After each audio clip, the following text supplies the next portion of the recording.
Everybody, today's talk is about the thyroid and blood sugar connection. Basically, we're going to take a deep dive into all of this with actionable nutrition tips that are sustainable and pretty basic, actually. So we need to go through these things because basically it's hard to fix one thing without fixing another. Everything goes together and everything affects the other. So we need to figure out how that connection works. So I'm going to talk through about 5 things today.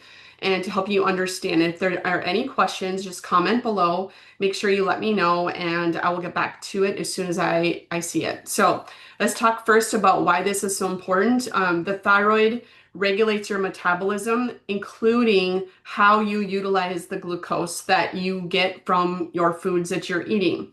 So first of all, thyroid hormones work like this. Our body is told to make, our thyroid gland is told to make thyroid hormone based on what our brain tells it to do. Then we get 2 forms of thyroid hormone. There's T4 that needs to be converted into the more active form called T3. So this conversion helps you to carbohydrate or to metabolize your carbohydrates, okay? So that is why that is so important. We also have a couple other thyroid hormones, T2 and T1, but we're talking primarily about T4 and T3 for these purposes, okay? So when you have a good amount of T3, you are going to increase your rate at which you're going to utilize your glucose that's absorbed into your muscle tissue, your fat tissue, and it's going to enhance your body's ability to handle insulin at the cellular level and for the action of the insulin to be more effective and be more sensitive to how your body handles the glucose.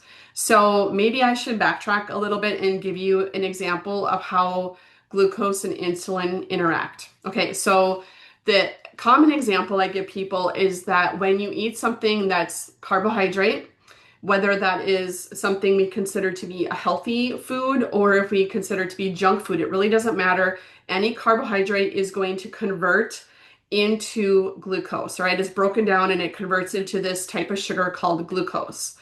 When your glucose is elevated, it's what's elevated in your blood sugar. It becomes the glucose elevated in your blood. Then that signals your pancreas to release insulin to go out and handle and deal with the glucose that's elevated in your bloodstream to shuttle it into the cells and tissues of the body. And one of the biggest tissues that deals with that is going to be your muscle, which is why that's so important to keep your muscle going too. All right, so when you have that happening, that is the normal process. But if you are bombarding yourself with all kinds of junk carbohydrates, ultra processed foods, and you have a sluggish thyroid conversion from T4 to T3, you're going to exacerbate that problem and have this chronically elevated glucose and eventually end up with a type 2 diabetes diagnosis, if not a prediabetes, prior to that. So we need to really figure out how to get all these things working together. So in addition to the glucose utilization that's supported by thyroid function, if you have a low thyroid function, you're going to have low motility in your GI tract. This alone can also blunt glucose absorption, but it's interesting because it will actually end up by keeping your spikes higher, and having delayed digestion, I'll keep those spikes higher for longer. And so that recovery of your glucose into a normal level after you eat is just going to be slower. That keeps your insulin levels elevated as well. Also, if you have low thyroid function, you also have low mitochondria function. So mitochondria are those powerhouses, those batteries in your cells, specifically in your muscles and your liver. They have tons of mitochondria. If you have less mitochondrial activity, you also have less ability to burn glucose. There remains more blood glucose in your circulation, okay? So then it's constantly having to be dealt with. This drives inflammation. I'll talk about that in just a second. So one of the ways you can help combat this just with some food and nutrition interventions is making sure to prioritize whole foods as much as possible rather than relying on processed packaged, frozen, ultra processed packaged meals. that is going to do nothing for helping support this process. So if, for example, you're going out to fast food restaurants a few times a week, try to do it one time a week less. If you are eating frozen pizzas 3 times a week, try to make some homemade pizza instead, like actual homemade pizza. Um, just make little changes like that. They add up over time, make it a cumulative effect, and just keep doing things that are better for you, eating more whole foods more often. Always combine your carbohydrates with a protein and a fat and or a fat, depending on what it is. This will help slow the absorption of the glucose so that you won't have these crazy spikes.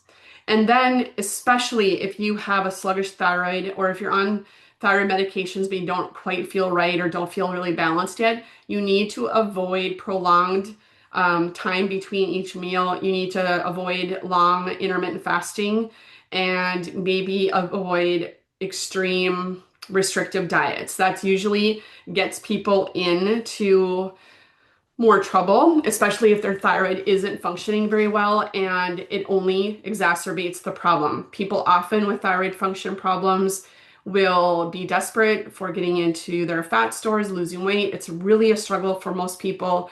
And so they do extreme things, but those extreme measures do have a cost and it will, I don't know, it'll keep you stuck. So just try to eat whole foods, 3 times a day, breakfast, lunch, and dinner, and that will start the ball rolling in the right direction. I promise, I see it all the time.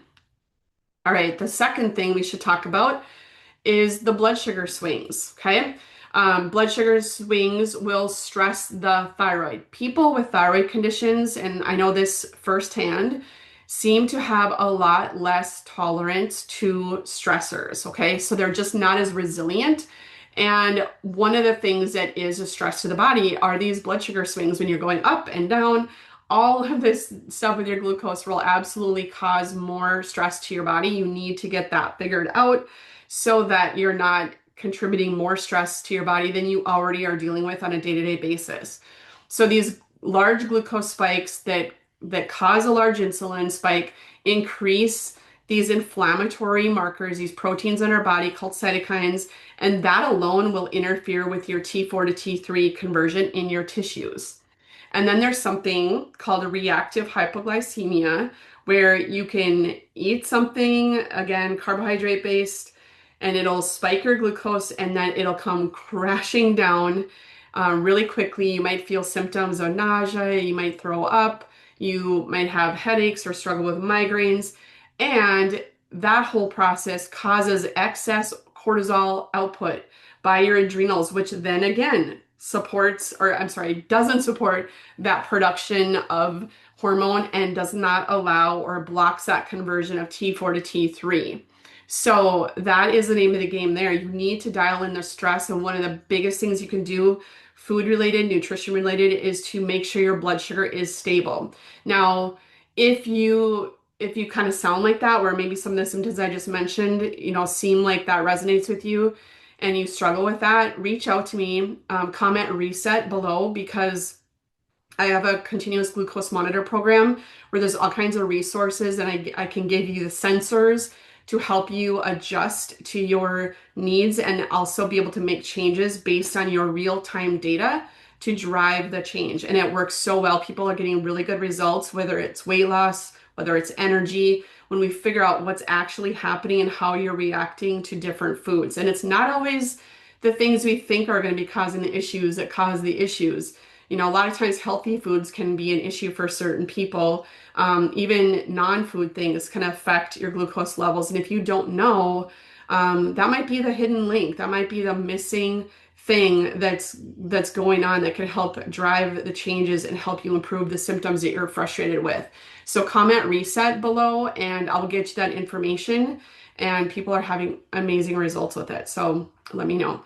All right, so some interventions for avoiding these blood sugar swings are: when you wake up in the morning, make sure you eat within 30 minutes to an hour a nice balanced breakfast. Even if you say, I'm not a breakfast person, if you're struggling with some of the things I'm talking about, you need to start to be a breakfast person, at least for a time. Get yourself balanced out. you need to prioritize the protein, and then you need to have a good healthy fat with it and a good healthy carb with it as well to help balance things out.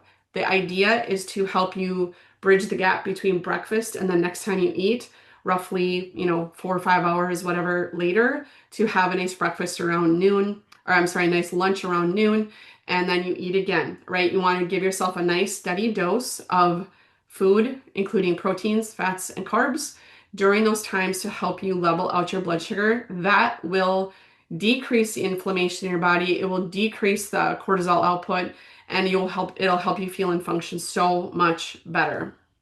So then when you're eating carbs, really try to focus on carbohydrates that are slow. Think of carbohydrates as either slow or fast, meaning the slow carbs where it's going to minimize a glucose spike because it takes longer to digest, break down, absorb, and then they're a lot more full of nutrients, a lot more nutrient dense. Whereas fast carbs, it spikes your blood sugar quick, it comes crashing down pretty quick, really doesn't contribute to your nutrient needs at all. So think of those things as like pastries and sugary coffees and sodas and things like that. Okay, so those are not going to be supportive of actually, giving your body fiber, giving your body nutrients, things like that. The slow carbs have the fiber, they have the nutrients that will help, help you with digestion, help you have stable blood sugars and less stress on your body and thyroid. All right, so the third thing to discuss today about blood sugar and thyroid is the insulin resistance when you have a thyroid problem, okay? So the thyroid problem could just be straight up hypothyroidism. It could be hypothyroidism due to an autoimmune process called Hashimoto's. But basically what we're saying is that you have a low functioning thyroid. Even if you haven't been diagnosed with things and you have the classic signs and symptoms, and if you have not gotten the actual full lab, I know some people think they're getting the full thyroid panel, but they're not. I see it all the time. If you would like access to a full thyroid panel, comment panel below and I can give you a link and you can order your own for once and for all and get all the information about what your thyroid is actually doing, and that will help you determine what your next steps are. So, like I said, comment panel if you would like to get that information once and for all. So basically, if you have low functioning thyroid, it's going and like low T3, which is that active thyroid hormone. If you have low levels of that, you're going to have low activity in the little proteins that deliver glucose into the tissues of the muscle tissue in particular. This impairs your glucose uptake and then it keeps your blood sugar levels high for too long. That makes you have to have higher insulin levels. And that process over time, where it's high glucose and high insulin, and high glucose and high insulin, and it's always hovering up here, you are going to have and develop insulin resistance. And I see with the thyroid patients that I work with on a regular basis, I would say it's safe to say probably 85 to 90%, maybe 95% of people who have impaired thyroid function have some level of insulin resistance or at minimum blood sugar dysregulation where things are kind of all over the board. All right, so again, comment reset if you want to figure that out with real-time data that is specific to you. Comment reset and I can get you that information. So when you have an elevated thyroid stimulating hormone level, that is indicating that you also probably have some insulin resistance. And those markers are going to be looking like fasting glucose, fasting A1C, fasting insulin. There's some other markers too that are not really standard, but those are numbers that you can actually access and to see what's really going on inside your body when it comes to handling glucose. When you have weight gain from this, it usually centers in the abdomen. And if you are a female going through hormonal changes, then we got a double whammy where visceral fat likes to hang around with the belly. So we need to I won't go into this too much, but basically we need to make sure we maintain our skeletal muscle, build that skeletal muscle so that kind of thing doesn't happen, right? We need to make sure we have that so our muscles are that metabolic sponge for the glucose. So it will help us to tamp down the visceral fat around that middle that is actually more damaging, and that keeps that insulin resistance kind of thriving. We need to help that, and building your muscle and prioritizing strength training is going to be key critical for making those changes. So dial those kinds of exercises in. Don't only do cardiovascular work. Don't only do running. Don't only do spinning. Don't only do I don't know, step aerobics or whatever types of cardiovascular training that you're doing. You got to put in the strength training in there as well. All right, so food nutrition interventions for promoting the improvement of insulin resistance are going to be prioritizing that protein. I don't know what everybody's goals are here as far as their ideal lean body weight, but you've got to have, start with at least 30 to 40 grams of protein at breakfast, lunch, and dinner. And if you need a snack, maybe the snack is about half that size. Make sure that you're eating those whole foods that have the nutrients like chromium or magnesium that help this process as well. Chromium is really important for helping that glucose and insulin work together. And that would include things like green beans and broccoli, and then magnesium-rich foods. Luckily, a lot of these things are found in so many foods. This will help your blood sugar and your insulin sensitivity by including things like pumpkin seeds or pepitas, they're called, spinach, things like that. That will help with that insulin support. And another thing you can do, just an easy thing, most people have this in your pantry, is to make sure you have the apple cider vinegar with the mother. Make your salad dressings from that. You can take a shot of it, like a tablespoon, or start small, maybe like a half teaspoon, and titrate up to the tablespoon. Pair that with your starches. It will help you to blunt post-meal glucose spikes, but it also can help a little bit with breaking down protein, since protein needs acid, hydrochloric acid, and ACV is acidic. So it can help break that down a little bit further if you do struggle with that. So that's kind of a 2-for-1 there. All right, the number 4 thing to deal with is key nutrient deficiencies. There are so many nutrients that are specific to helping your thyroid and your blood sugar, and to help combat the dysregulation of your glucose. And those things, there's 5 of them I want to talk about it. There's probably 5 more I could talk about, but today I just want to talk about these. So most people know of and have heard of selenium as it relates to thyroid function, and it is important for helping with that T4 to T3 conversion.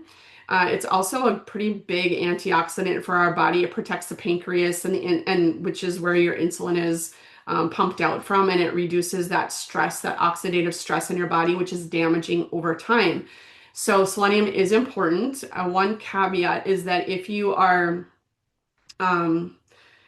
taking supplements like thyroid supplements, sometimes there's selenium in them. Oftentimes there's selenium in them. Make sure that you're not double dosing yourself with, a thyroid supplement that has selenium, and then maybe a multi that might have selenium in it, and then you're eating Brazil nuts, every day. That's probably going to be a little bit too much. So just be mindful of that. 200 micrograms is kind of a therapeutic standard dose of selenium. And that's pretty much all you need. You can have some negative side effects if you get a little bit too much. So just be mindful of that. Zinc, that is really important for helping to produce thyroid hormone. And it is a critical nutrient, a micro mineral, a trace mineral, to help with insulin secretion and the binding of it to the glucose. So zinc is very important for that. It's also plays a part with vitamin A, which is also important in thyroid hormone production, conversion, and things like that. So I'll talk about some of the foods with these things too in a second. But another third deficiency that's common, especially if you are landlocked and don't live and eat out of the sea very often, or fresh at least, is iodine deficiency. So if you don't have iodine or enough of it, it's going to impair your thyroid hormone synthesis. Iodine is one of the minerals, elements literally used to make your T4 and T3. T4 has four molecules of iodine connected to it. T3 has three. Okay. So that is why it is really important for this whole thyroid function. Again, if you are a Hashimoto person and you know this, sometimes iodine supplementation can exacerbate symptoms. So again, I recommend people be kind of stable and level before actually supplementing with it. If you're eating foods that contain iodine naturally, that's probably the better way to go about it right now, unless you're working with someone to help you with it. But it is critical for thyroid hormone synthesis.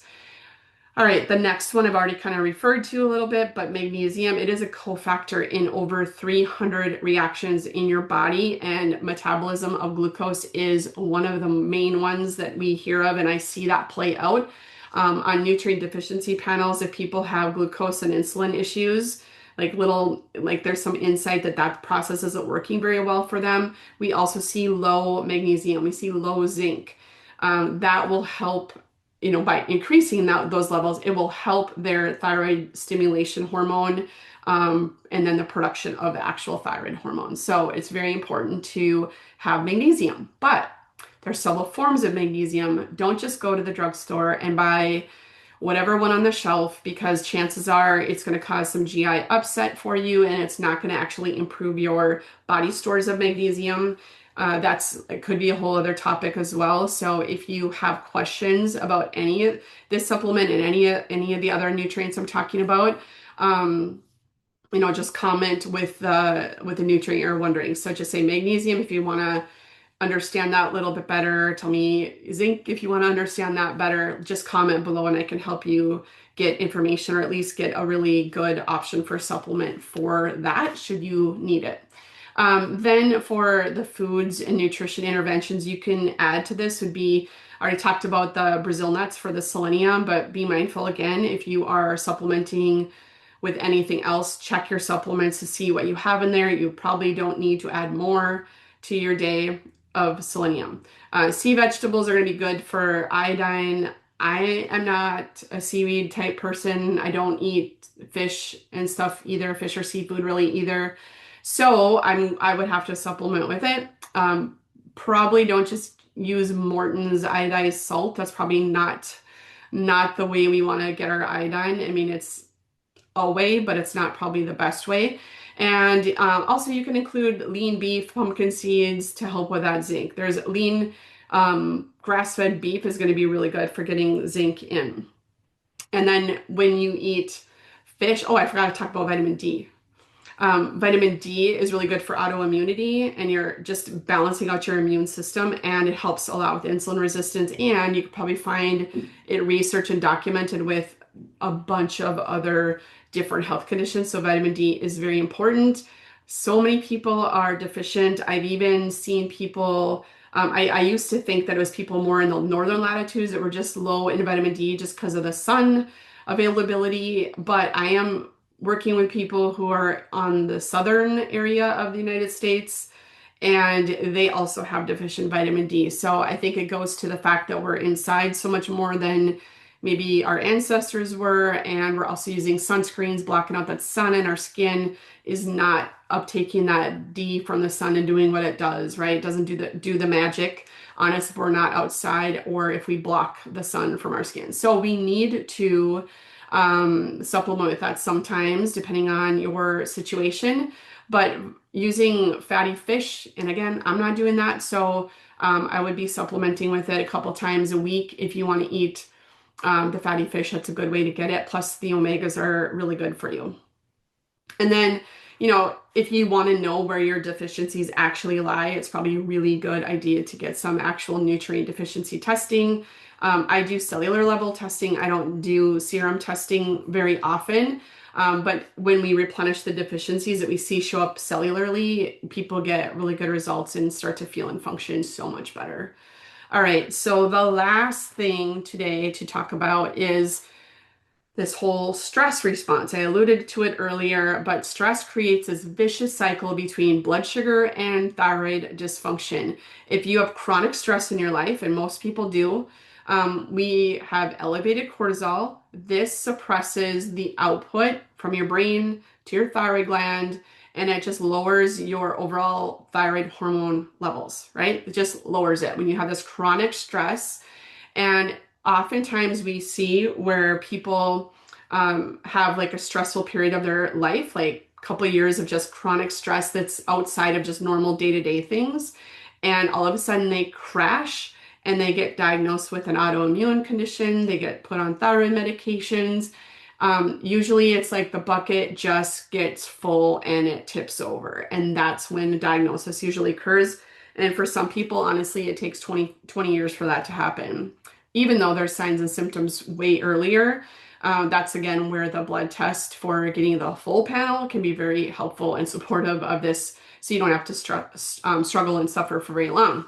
All right, so when you have this elevated cortisol, that stress hormone, that also raises your blood sugar. It comes together. That blocks your action of insulin, which is supposed to drive the glucose in your blood down because it puts it in the tissues. And when you have this elevated insulin, this is where we have this adrenal and thyroid competition happening, and our bodies kind of get worn out. It can't deal with both. And so we just perpetuate this loop, and it keeps us with elevated glucose, elevated cortisol, and then our thyroid suffers. And then we get really fatigued, we get really tired, and we gain weight. We can't lose the weight, and we get depressed, right? We just get so frustrated and depressed, and we get hopeless. We just start to feel hopeless, and it is a vicious cycle. You got to be able to jump off that hamster wheel and start doing something to stop the cycle where you can. Sometimes we can't control some of the stress in our life.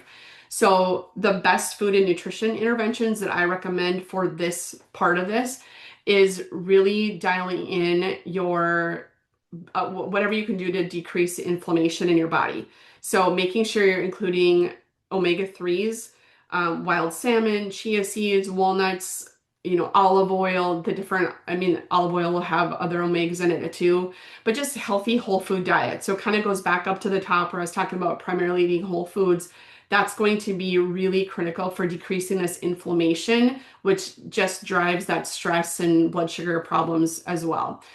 Using herbal teas like lemon balm, chamomile, sipping on bone broth that are full of minerals, that really helps to reduce the stress response. That helps support those adrenal glands.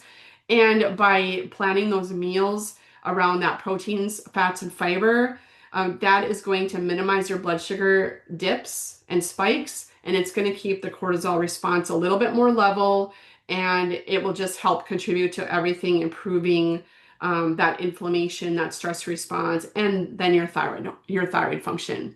So one of the easiest things to take away from this is to just, as far as like the eating goes, is just don't eat a naked carb. No naked carbs, meaning don't ever just eat like a bowl of crackers or a box of crackers or whatever. Just you got to have something paired, a carb paired with a protein, and oftentimes fat comes along with it, but it's got to be paired. It cannot be alone.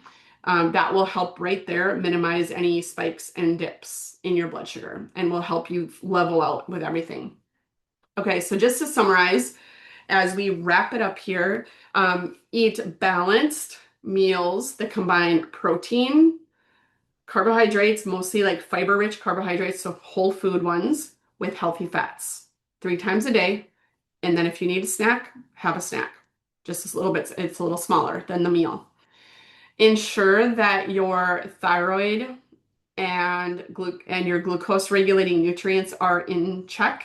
So if you're eating whole foods, for the most part, you're going to be doing so good for getting those key nutrients in your system that will help power and fuel your body. And then those foods as well will help to reduce inflammation. It will reduce those high sugar foods that cause a bigger glucose spike and insulin response. That will, if you minimize those, that will decrease the stress in all of those systems, the thyroid, the adrenals with the cortisol, and your glucose. So this alone will all help to support your stress resilience. You'll be more tolerant of stress that comes your way. if you dial in the nutrition and the lifestyle aspects of things. So that is how all of this is connected. That's why it's important to understand that the thyroid and the blood sugar are tightly woven, tightly connected, and regulated together. And it is important to look at these actionable tips that are pretty basic and simple. Don't do any crazy diets, no restriction, just restriction of the junk foods, right? The ultra processed diet, if that is primarily where you sit with your diet, that needs to change right there. And then everything else will trickle down and come with it. I could help you with tools to, maybe get you there faster. The first one being the continuous glucose monitor program, my glucose reset. That will help you learn so much about what is going on with your body, what's happening inside, and then the changes that you can make to help yourself feel so much better. All right. So that is it for this week. I am going to come back next week with more information, topics that you might want to hear. If you want to message me, let me know and I can help with that. And other than that, have a phenomenal day and we'll see you next time. Okay, bye-bye.